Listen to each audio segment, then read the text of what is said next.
दोस्तों वज़ीर एक्स की जेट्टाई वाली सिंगापुर की कंपनी ने पहली बार फाइनेंशियल रिपोर्ट पब्लिश की है। हमारे इंडिया में तो हर साल पब्लिश करनी पड़ती है फाइनेंशियल रिपोर्ट में, यानी कि जितना भी पैसा आया और जितना भी गया उसकी पूरी डिटेल होती है। जिसमें सबसे पहली बात मुझे जो अच्छी खबर दिखी वो तो ये देखी कि 2022 में इन्होंने 108 मिलियन का प्रॉफिट बनाया था। ध्यान दीजिएगा, 2022 और उससे पहले एक्सचेंज बहुत अच्छा चल रहा था, हिंदुस्तान का सबसे बेस्ट एक्सचेंज था। उसके बाद दूसरी बात इसमें ये पता चली कि डायरेक्टर रिलेटेड जो ट्रांजैक्शन है ये इन्होंने दिखाया नहीं। जनरली ये दिखाना कंपलसरी होता है कि जो भी कंपनी से डायरेक्टर रिलेटेड पार्टी है उनकी ट्रांजैक्शन दिखाए। तीसरी बात हमें ये पता चली कि वज़ीर एक्स के ऊपर 125 करोड़ का लोन है। इस बारे में मैंने ट्विटर पे उनसे पूछा भी, लेकिन उन्होंने कुछ बताया नहीं।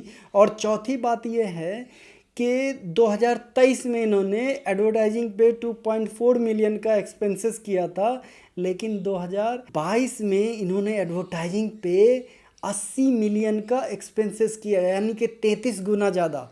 33% ज़्यादा तो सुना था, 33 गुना ज़्यादा तो सुना नहीं, कुछ तो झोल है भैया। तो अगर आप समझना चाहते हैं कि आपके कितने % क्रिप्टो वापस आने वाले हैं और कितना टाइम लगेगा, तो वीडियो को लास्ट तक देखिए। Welcome to discover bitcoin.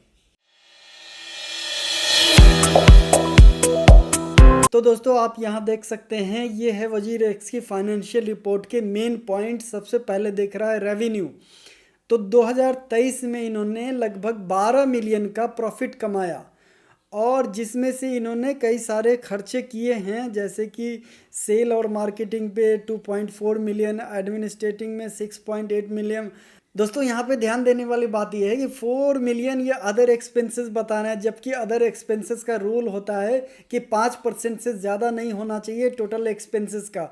तो 4 मिलियन अदर एक्सपेंसेस हो गया 33%, जो कि रूल के हिसाब से बिल्कुल ही गलत है। उसके बाद बात करें तो 2022 में आप देख सकते हैं 108 मिलियन का इनको प्रॉफिट है। बढ़िया, एक साल में 108 मिलियन ट्रेडिंग से प्रॉफिट है, बढ़िया प्रॉफिट है। उसके बाद सेल और मार्केटिंग में खर्चे 79 मिलियन सेल और मार्केटिंग में। भैया पिछले साल तो खर्चे थे सेल मार्केटिंग में 2 मिलियन, 2023 में 2 मिलियन और 2022 में लगभग 80 मिलियन।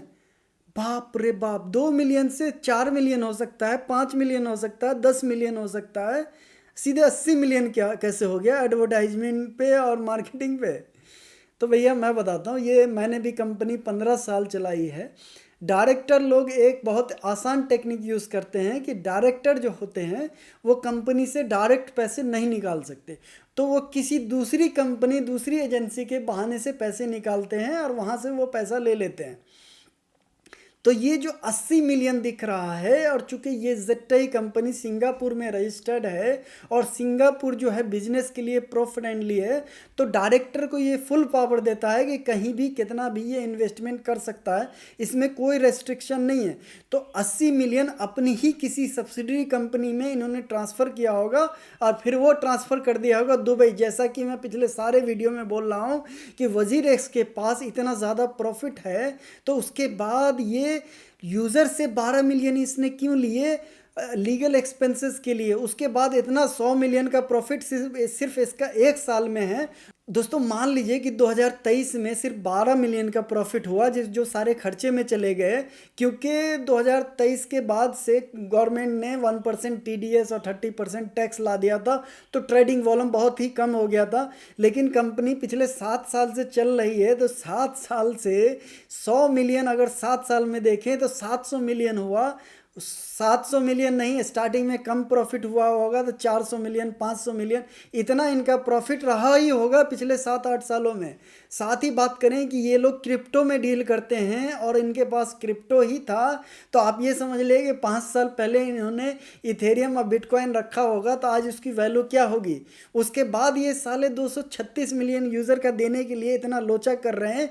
मतलब ये कि ये साले जितने पैसे इनके पास प्रॉफिट है वो उनका प्रॉफिट, जो निश्चल सेट्टी लेके भाग गया वो निश्चल सेट्टी का, और जो क्रिप्टो डूब गया वो आपका डूबा। इसलिए दोस्तों मैं बार बार कहता हूँ कि सिंगापुर मॉरिटोरियम को आपको सपोर्ट नहीं करना है, क्योंकि सिंगापुर की कोर्ट जो है सिर्फ ये देखेगी कि भैया इनके पास कितना क्रिप्टो अवेलेबल हैं और उस क्रिप्टो को यूज़र में एक सही तरीके से डिस्ट्रीब्यूट कराने की कोशिश करेगी। लेकिन इंडियन गवर्नमेंट सारी डिटेल देखेगी कंपनी की कि शुरू से लेके अब तक आपने कंपनी में कितना प्रॉफिट किया और कितना आपने एक्सपेंसेस किया। जैसे कि ये एक्सपेंसेस आपको दिख रहा है, सेल और मार्केटिंग में 2023 में सिर्फ 2.5 मिलियन थे और 2022 में 80 मिलियन हो गया। तो ये डेटा किसी को भी शॉकिंग लगेगा, सबसे पहले वो इसकी डिटेल मांग लेंगे। और यहाँ पे आप ध्यान से देखें तो रेवेन्यू के सामने नोट 14 दिख रहा है, यानी कि 108 मिलियन का रेवेन्यू कैसे आया, नोट 14 में इनकी डिटेल होगी जहाँ पे आप जाके देख सकते हैं। अदर ऑपरेटिंग इनकम में नोट 15 दिख रहा है, लेकिन सेल और मार्केटिंग में इन्होंने कहाँ एक्सपेंसेस किया ये दिखाया ही नहीं, यानी इनकी डिटेल दी नहीं है। मतलब कि भैया झोल है बहुत बड़ा इसमें, एडमिनिस्ट्रेटिव एक्सपेंसेस में भी बहुत बड़ा झोल है। 6 मिलियन से 15 मिलियन मैं मान भी सकता हूँ कि एक्सपेंसेस जो है हर साल 10%, 20%, कुछ केस में 100-200% बढ़ जाते हैं, लेकिन एक्सपेंसेस 20 गुना 10 गुना तो कभी नहीं होते, किसी भी कंपनी के नहीं होते।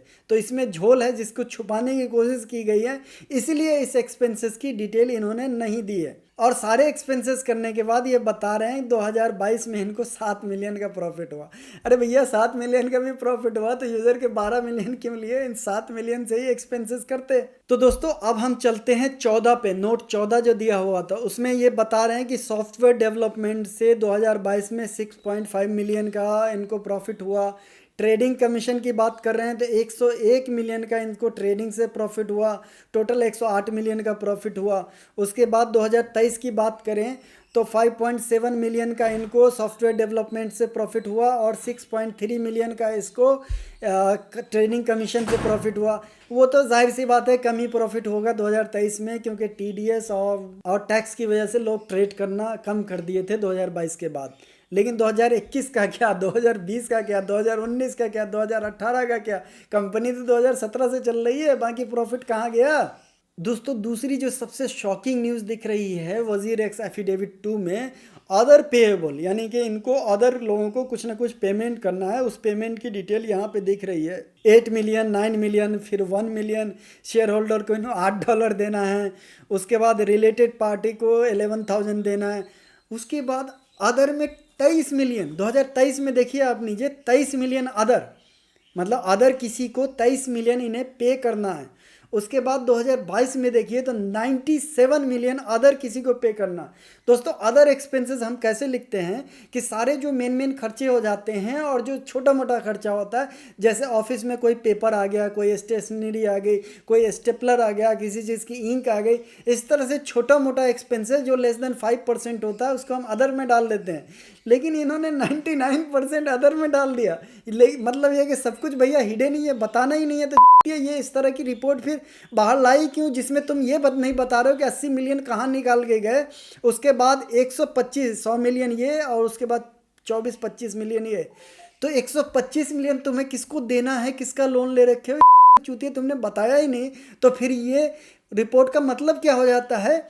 दोस्तों अगली इंपॉर्टेंट बात ये दिख रही है कि रिलेटेड पार्टी ट्रांजैक्शन, जब भी कोई कंपनी होती है तो उसमें एक इम्पोर्टेंट टर्म होता है रिलेटेड पार्टी ट्रांजैक्शन का। इसमें यह होता है कि कंपनी के मेन जो शेयर होल्डर हैं या जो डायरेक्टर हैं, जो डायरेक्ट रिलेटेड पार्टी है, उनके साथ किस तरह का ट्रांजैक्शन कंपनी ने किया। ये इसलिए देखा जाता है ताकि डायरेक्टर या शेयर होल्डर का एक लिमिट से ज़्यादा विड्रॉ ना कर सके फंड को। तो रिलेटेड पार्टी ट्रांजैक्शन में इन्होंने कुछ देखा ही नहीं रखा है। दोस्तों ये किस तरह की रिपोर्ट हुई, ये तो सिंगापुर लॉ के भी खिलाफ है। रिलेटेड पार्टी ट्रांजैक्शन तो बिल्कुल कंपलसरी होता है कि डायरेक्टर और शेयर होल्डर ने अब तक कितना पैसा विड्रॉ किया है उसकी डिटेल तो हर हाल में होनी ही चाहिए, लेकिन इस डिटेल को भी इन्होंने हिडन डाल दिया। तो दोस्तों ये रिपोर्ट सिर्फ बनाने के लिए दी गई है, ये रिपोर्ट बिल्कुल बकवास है। इस रिपोर्ट में सारी चीज़ें सीक्रेट ही रखी गई है, कोई इसमें ट्रांसपेरेंसी नहीं है। तो दोस्तों इनकी बैंड बजाने का सिर्फ एक तरीका है कि आप जाके फटाफट पुलिस कंप्लेन कीजिए। अगर आप जाना नहीं चाहते तो साइबर क्राइम यूनिट को आप कंप्लेन कर सकते हैं। तो कंप्लेन जितनी ज़्यादा आएगी गवर्नमेंट के पास उतनी ज़्यादा प्रेशर जाएगी, तो आपका सॉल्यूशन जल्दी से जल्दी होगा। और इंडिया में अगर केस चला ना तो मैं आपको गारंटी देता हूं कि वजीर एक्स के प्रॉफिट से या निश्चल शेट्टी जो दबा के बैठा है, इतना पैसा तो निश्चल शेट्टी और वजीर एक्स प्रॉफिट से दबा के बैठा होगा और इंडियन गवर्नमेंट अच्छे से चूस चूस के पैसे निकालेगी। सबसे पहले पीएमएलए का केस लगाएगी और उसके बाद देखो फटाफट उसको पैसे निकालने का तरीका एक से एक दिख जाएगा कि यूज़र के फंड 100% कैसे रिफंड किया जाए।